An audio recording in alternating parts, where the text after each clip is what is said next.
about James Harden. Apparently, it's a lot more to this James Harden saga. Him and Doc Rivers got into it about the overtime game in Boston and him taking 3 shots and not giving it to Embiid. He got into it with Doc Rivers over, not traveling with the team and traveling separate and to having a nightlife.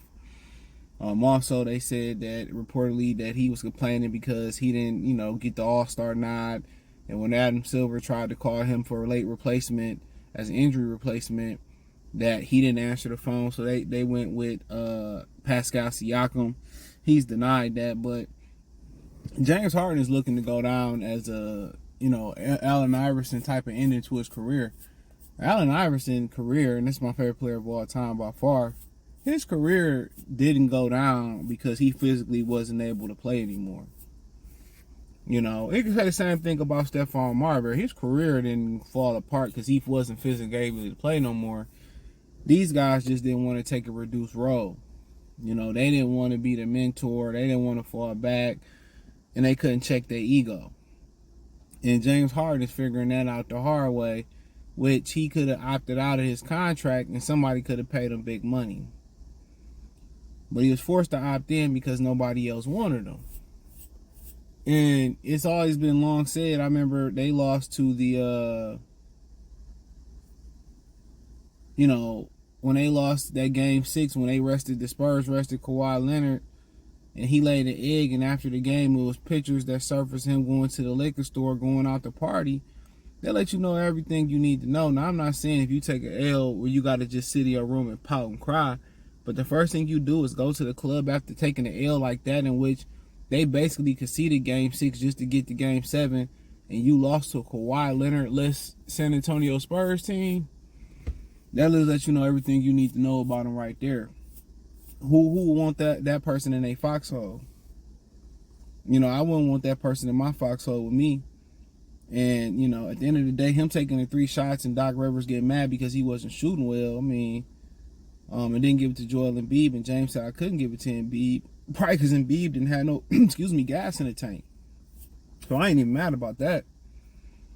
But, him traveling to Miami as well, too, and that being an issue in the front office saying, because Daryl Morey's boy, saying, well, yeah, go ahead and go to Miami. But several players on the team like, oh, that shit ain't fair. Why he get to, he need to travel with the unit. And that just let you know then and there, he got a lot of Iverson in him. And you don't show up in big moments. So if you party and you worry about partying, and then come game night, the game night, then you lay an egg, what people gonna equate that to? Okay, he not taking his preparation serious. He not taking his recovery serious. He not doing everything that need to be done for him to be for us to win, because he ain't focused, because he out partying, throwing bands, and pouring liquor on females. Even though might not be the case. Tiger Woods was a better golfer when he was out here doing his thing with Applebee host and TGIF Friday waitresses. He was better off when he was out here hoeing around doing his thing. But that's what people going to equate it to. Okay, you ain't even taking it serious. You getting tired. You out of shape. That's because you partying. They gonna try to draw that comparison. So we trying to win a championship, and you need to go to Las Vegas to let loose, or you need to go to the park. You need to go to the studio with Lil Baby to let loose. So nobody want to hear that shit. You 30-something years old. You ain't 25, 24, 28 years old. You 34, 35, 36 years old, whatever he is. James Harden, and he gonna bitch and complain over a little petty stuff like that.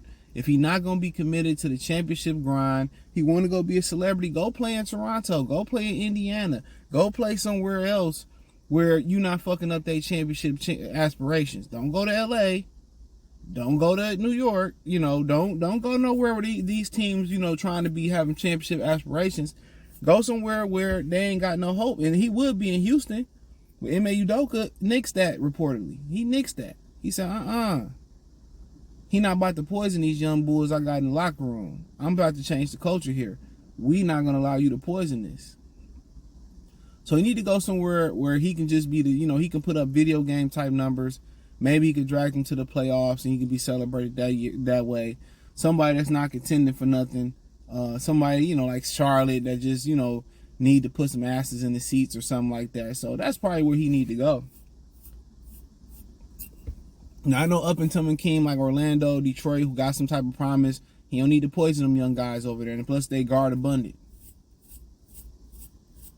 So, somewhere where he can just go out there, they really ain't trying to win. They just trying to fake like they trying to win and make some money. That's where he probably need to go. That's probably where he need to go. So, but some of the stuff he doing, man, it's stuff that spoiled little brats do. You a grown ass man. When the championship on the line, we got championship aspirations. Everybody should be locked in. They all should be working out this year together. No partying. We just honing in on working out, getting Joel in the best shape possible, getting James in the best shape possible, getting Max in everybody should be worried about everybody should be on the same accord. They gonna have to move him because he gonna be a problem in that locker room. And then you gonna have him start spoiling relationships in the locker room, and then guys ain't gonna want to be here, and before you know it, the process is gonna be disbanded. You're gonna be rebuilding again. That's just what it is. So, in my opinion, I move him. Even if it ain't for equal value, I move him. And then they said Daryl Morey basically was avoiding his calls, ghosted him about paying him his money. They were surprised when he opted back in. So they didn't sound like they wasn't gonna have him back. But he found out it wasn't nowhere else to go to make $36.5 million, whatever he making, but then nobody else want to pay him. So when people hear about your reputation like that, they don't want you poisoning the young players, and then they don't want you effing up a championship caliber team. So, like I said, if I'm Milwaukee, maybe I might make a call. No, he won't like it up there, but if I'm desperate to I can get him at a discount, maybe if I'm Milwaukee, I make a call.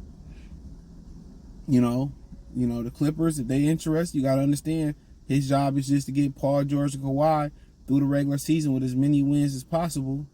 And then Kawhi and Paul George got to take over in the playoffs. But anytime you put a little bit of load on Kawhi and Paul George, they break down. So, I don't know, man. But, hey, thumbs up the video, share the video, subscribe to the channel. Next subscribe button is the bell icon button. Check out the NBA Talk playlist for more videos like this. Hit the link tree. Find me on Twitter, Instagram, Spotify, Anchor, Cash App, Venmo, PayPal, Apple Podcasts, Google Podcasts, the whole nine. But all my information is inside the link tree. Appreciate everybody that support the channel. Share it. Check out the NBA Talk playlist for more videos like this. Peace.